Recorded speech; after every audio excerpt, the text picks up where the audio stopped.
Ready? Let's do it. Cool. Morning, good afternoon. I'm here with Sam. Sam's the SAR Tech. He's going to teach us today what you guys all been waiting for is to coil up a guideline, right? Yes, absolutely. So, guideline. This thing. What does it look like when it's done, Sam? So this is what it looks like it's done. So this is one of our main pieces of equipment that we use anytime we're hoisting from the aircraft. So for hoisting personnel down or for hoisting any sort of equipment, we're always using the guideline. And it's just an added safety measure to make sure there's no spins. And we have fully control of the equipment as it's being hoisted in and out of the aircraft. So this is what it looks like when we're in the aircraft. I'll show you a completed example to start with. For the record, I don't know how to do this, but I'm hoping by the end of today I will. So this is how our guideline is stored in our aircraft. So this is all ready to use. And this is how we deploy with it out from the aircraft. So to start from the process of what it looks like at the start. So we receive our guidelines in just kind of like a half-made fashion here. So just a big eyelet at the end, 300 feet of line. And then we modify it ourselves. So we sew, it's about 4 feet of tubular webbing that we have filled with lead shot. And this just adds some weight as an anchor for the guideline itself. So once we've sewn that in, then we get ready to coil it. So we coil it up and tape the kind of the core or the start of our guideline. So as you see, we wrap it up. We have a designated kind of circumference or diameter that we use for this, just so it's the exact same every way. You know exactly how you're going to get it, and it's very predictable on how you use it. Awesome. And then happy to go into coiling it. Let's do it. So as you see, it's coiled in a very specific way. And the reason for this, as I'll just demonstrate, is that when we deploy it, there's going to be no tangles. There's going to be no tangles. It's going to be very predictable as it comes out. So when we deploy from the aircraft, this is attached to our hoist hook. And when we drop it, it comes down. And if you see, it's kind of like daisy chain. It's just loops within loops. Right over here. This is within loops, and I can just effortlessly pull it apart, and it'll just continue to unravel as we go all the way to the very end. So that's 300 feet of line, or about 290 feet of usable line is in there, and that can effortlessly pull out the whole way. So from there, starting it, how do we actually create that coiling system? So once we start with our center, we tape it up just so it has a rough area to use. And then the best way we found to do it is just hold it in between your knees, and you're just making small loops. So you make a little loop like that, you pass it underneath, and that's your first loop, second loop, and then you just continue on this pattern all the way around. And you want it tight, but not too tight, because if you cinch it down, then you're going to have a lot of problems unraveling it.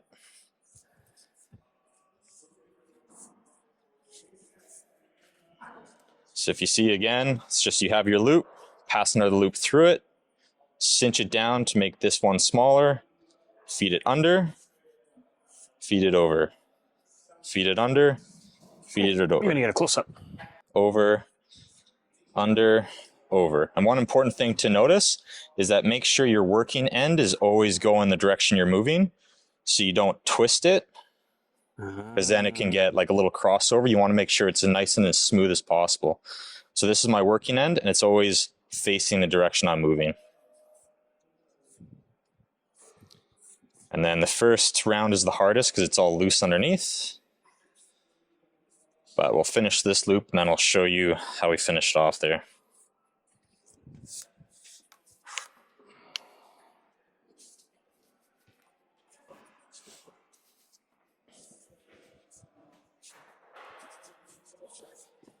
So how much does this hurt your back? You get used to it. I guess it's like, not cobblers. Whoever does the horseshoes. Oh, Ferrer. Ferris, there you go. Yeah. It's kind of the same. It's actually a relatively comfortable position. And then as you see, we've completed the first inner loop, and then you just continue to move it around. And you do that until you get to the very end. So this is about 3 layers. So this is one we unraveled earlier. Let's continue down.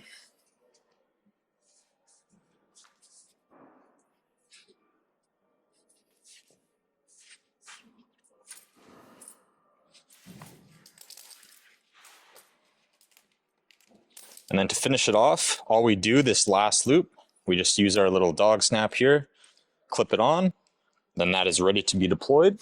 Sweet. And go from there. All right, so having never done this before. Yeah, so one thing you want to do is, no, that's perfect. So as it goes, you just want to tighten it a little bit. Tighten it. Just so those loops there are nice and small. So see this part, you're going to tighten it until that, like you cinch it down a little bit. Gotcha. There you go, perfect. How long does it take to get good at this? As an RTM, you're doing it multiple times. Like after every hoist sequence, you're resetting the rope. So on a good flight, probably, 4 to 6 times you're resetting it. I got to do the maneuver. Oh. Not as pretty. You need a little bit more work. I was going to say, you can't see where Sam's doing it. And then I took over. Yeah, but it's good though. So it's the same. So if you drop it, you can try pulling it off. Even if it is a little messy, that's the nice. It's very forgiving in this sense. As long as it's not pulled too tight, it can pull off effortlessly. This one's going to be a snag hazard on a boat in a few weeks. I can also show how we pack it up while we're on the boat give her. if you want. So I'll probably actually grab it right from where you are now. Yeah, how do you stash it on a boat? Yeah, so stash it on a boat. So I'll get you to act as the hoist. So on the boat, what we do if we're hoisting on the ground, my job is kind of like the team member, the last person off the ground, is to guy line the last of the equipment in and then clean it up afterwards. So this bag, the nice thing about it is we have it stored in such a way that we can wrap it up into a nice tight bundle so we can clip it onto us as we go down. So just to do that, we throw it on the ground, fold it in 3, fold it in thirds, fold it, and then roll it up.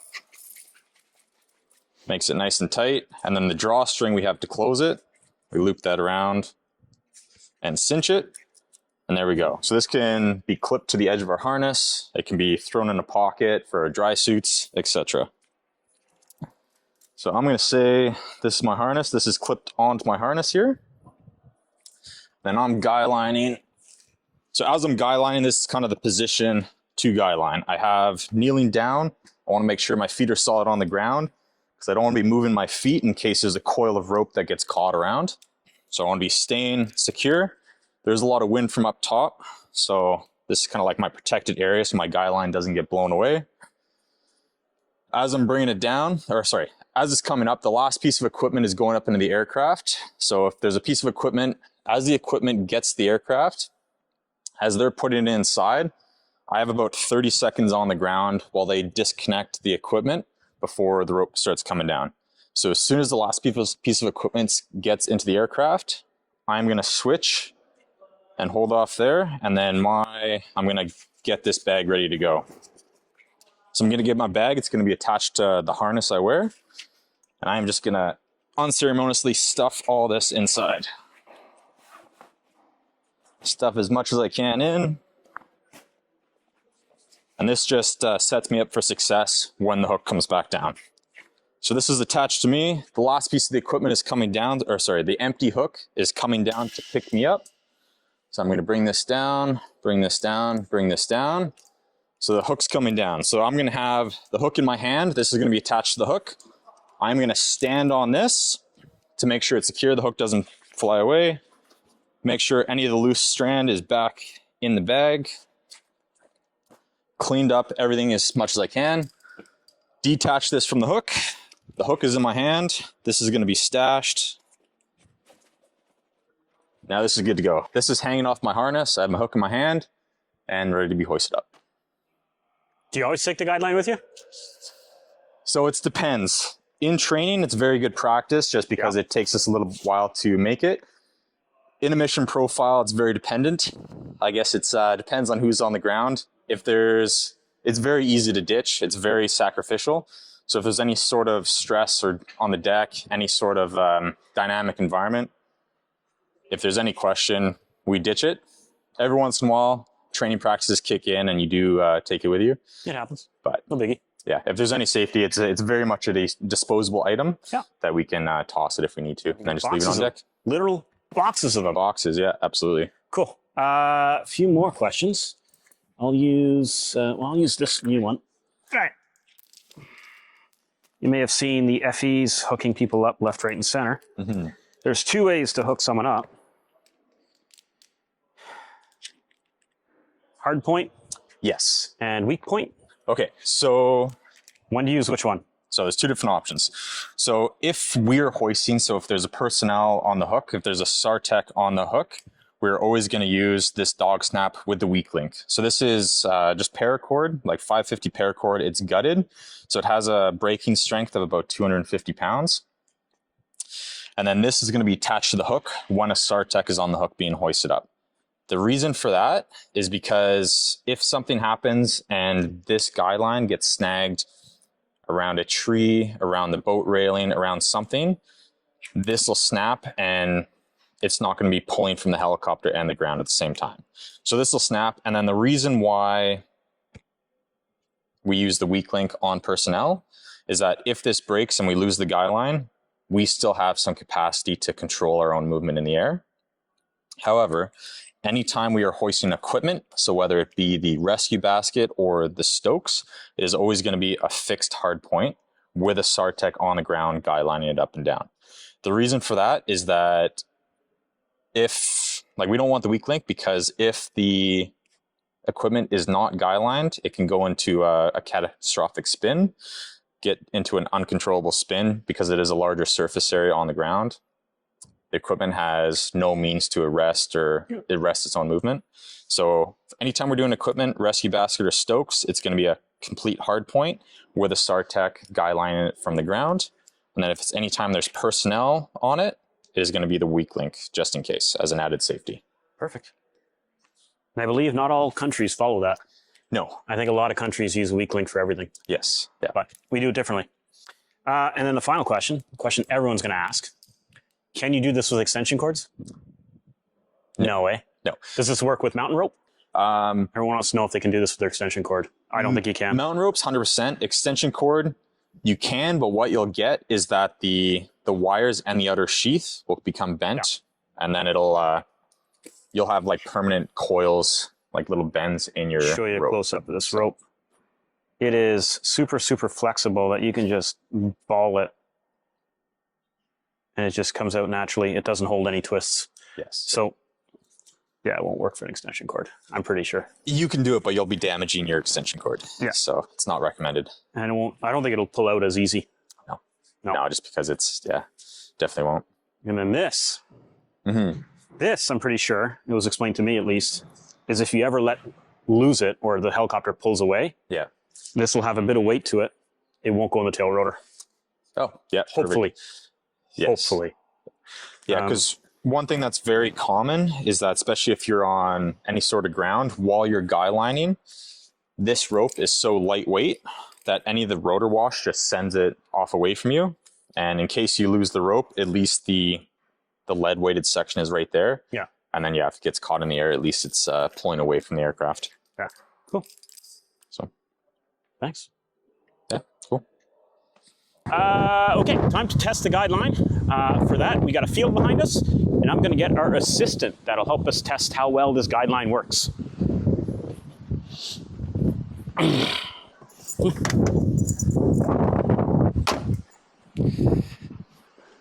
This, sit, is my assistant for the day. I'm going to hook up to a guideline, and we're going to see how well it works as she plays fetch. Right, you're all wrapped up on it.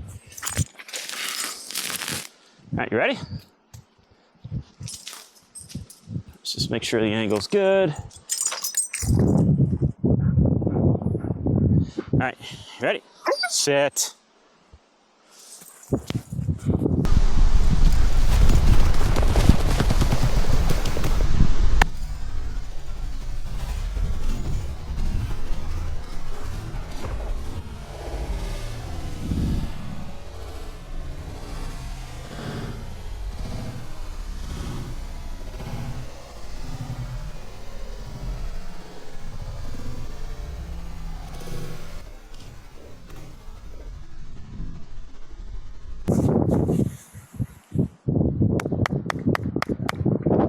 Good job. You want to come here? You gonna come? You gonna be a good girl? So, it worked lovely. There's your proof.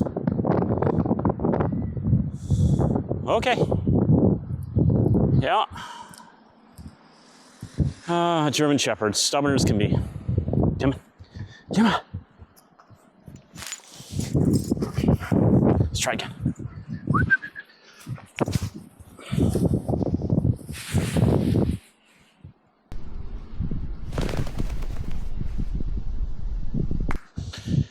And that is that.